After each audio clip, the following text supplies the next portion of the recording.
নমস্কাৰ বন্ধুসকল আপোনালোকৰ ইউটিউব চেনেল হেল্ডি আসামলৈ আপোনালোকক স্বাগতম জনাইছো। আজি আমি আলোচনা কৰিম ডায়াবেটিছৰ কিছুমান লক্ষণ দা সিম্পটমস অফ ডায়াবেটিছ। ইয়াৰ আগৰ ভিডিঅ'টোত আমি আলোচনা কৰিছিলোঁ ডায়াবেটিছ কিয় হয় বা কেনেকৈ হয় বা কি কাৰণত ডায়াবেটিছ হয়।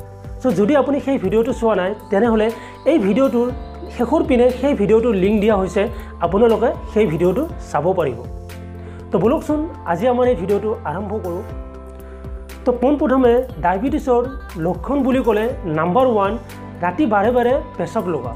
যদি আপোনাৰ ৰাতি বাৰে বাৰে পেচাব লাগে বা যদি আপোনাৰ পেচাব বহুত বেছিকৈ লাগে তেনেহ'লে সেইটো আপোনাৰ ডায়াবেটিছৰ লক্ষণ হ'ব পাৰে। নাম্বাৰ 2 চকুৰে ধোঁৱা ধোঁৱা দেখা। যদি আপুনি চকুৰে ধোঁৱা ধোঁৱা দেখে বা দূৰৰ বস্তু যদি আপুনি ভালদৰে নেদেখে তেনেহ'লে আপোনাৰ সেইটো ডায়াবেটিছ হোৱাৰ লক্ষণ হ'ব পাৰে। নাম্বাৰ 3 ভাগৰুৱা আৰু দুৰ্বল লগা। যদি আপোনাৰ ভাগৰুৱা লাগে বা বহুত যদি আপোনাৰ দুৰ্বল অনুভৱ হয় তেনেহ'লে আপোনাৰ সেইটো হ'ব পাৰে ডায়াবেটিছ হোৱাৰ লক্ষণ। নাম্বাৰ 4 বেছিকৈ পিয়াহ লগা আৰু বাৰে বাৰে ভোক লগা।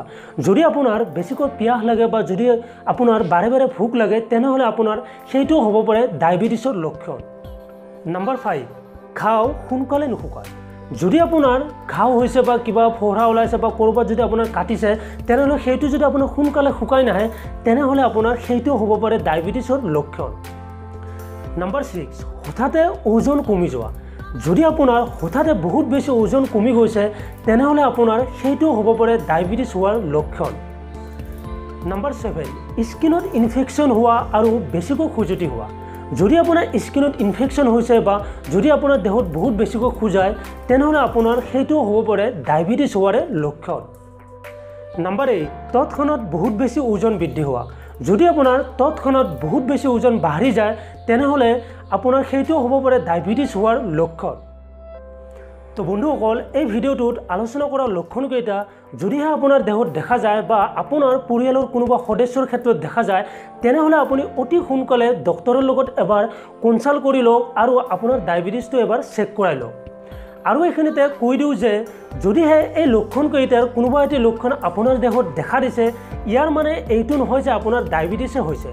হয়তো আপোনাৰ ডায়াবেটিছ নহ'বও পাৰে, কিন্তু যদিহে ইয়াৰ কোনোবা এটি লক্ষণ আপোনাৰ দেহত দেখা যায় তেনেহ'লে আপোনাৰ ডায়াবেটিছ হোৱাৰ পচিবিলিটিছ বহুখিনি বাঢ়ি যায়। সেয়েহে আপুনি আপোনাৰ ডায়াবেটিছ এবাৰ চেক কৰাই লওক। তো বন্ধুসকল অৱশেষত এটি সৰু অনুৰোধ, যদি আপোনালোকৰ এই ভিডিঅ'টো ভাল লাগিছে, যদি এই ভিডিঅ'টোৰ পৰা আপোনালোকৰ কিবা এটি অকণমান হ'লেও উপকাৰ হয় বুলি ভাবিছে তেনেহ'লে এইখিনিতে থকা হেল্ডি আসাম বুলি বুটনটোত ক্লিক কৰি আপোনালোকে এই চেনেলটো ছাবস্ক্ৰাইব কৰি ল'ব পাৰে আৰু ওচৰতে থকা বেল আইকনটো দবাই দিব নাপাহৰিব আমাৰ নতুন ভিডিঅ'ৰ নটিফিকেশ্যন সোনকালে পাবলৈ। তো বন্ধুসকল আজিলৈ এইখিনিয়ে। তো আকৌ আহিম মই এনেকুৱা নতুন টপিক লৈ।